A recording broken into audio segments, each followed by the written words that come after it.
તમારા નામથી ભૂમિબા વિજયસિંહ ચુડાસમા. હાલ હું ગોહિલવાડ મહિલા સમાજના પ્રમુખ તરીકેની સેવા આપું છું. અને આજે અમારો જે આ મુદ્દો છે એ રૂપાલા સાહેબની ટિકિટ તો રદ નથી થઈ, પણ એમની અભદ્ર ભાષામાં ટિપ્પણી જે કરી હતી એના વિશે હવે અમારે પક્ષ સામે લડાઈ છે. એટલે અમારી આ સંકલન સમિતિ પાર્ટ 2 જેનું કે મહિલા ઉપવાસ આંદોલન એના માટે થઈ અને આજે અમે વિઠ્ઠલવાડી સમગ્ર ક્ષત્રિયનો એરિયો છે અને 18 વરણ પણ ત્યાં વેદ છે બધા, પણ ક્ષત્રિય ભાઈઓ જાજા છે.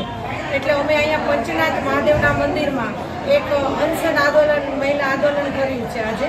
અને ત્યાં અમારા સોસાયટીના જે વિઠ્ઠલવાડીના પ્રમુખ છે બાશ્રી અર્ચનાબા, શોભનાબા, દિવ્યાબા, પછી બેબલબા બધા સાથે રહી મહિલાઓ ક્ષત્રિય અગ્રણીઓ મહિલાઓ સાથે રહી અને આજે એમને 100 થી 200 બહેનો ભેગા કર્યા છે.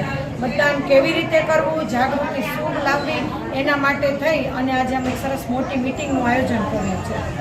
અને હવે બસ માત્ર અમારે પક્ષ સાથે, હવે આદિ સુધી અમે પક્ષ સાથે નહોતા લડાઈમાં, પણ હવે અમે પક્ષ સાથે છીએ.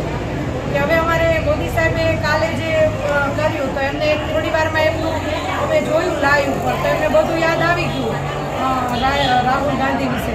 તો 1 મહિનાથી સતત અમારો સમાજ ઝરૂંબે છે, એની વાત કેમ એમના મોઢે ન આવી?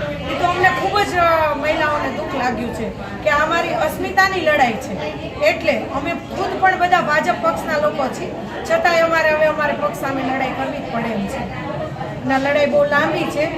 કાંઈ વાંધો નહીં, રિઝલ્ટ આવે ન આવે એ અમને કોઈ, અમારી ટિકિટની માગણી નથી કે ભાજપ આરે જીતે ન જીતે એની કોઈ અમને સવાલ નથી. અમારે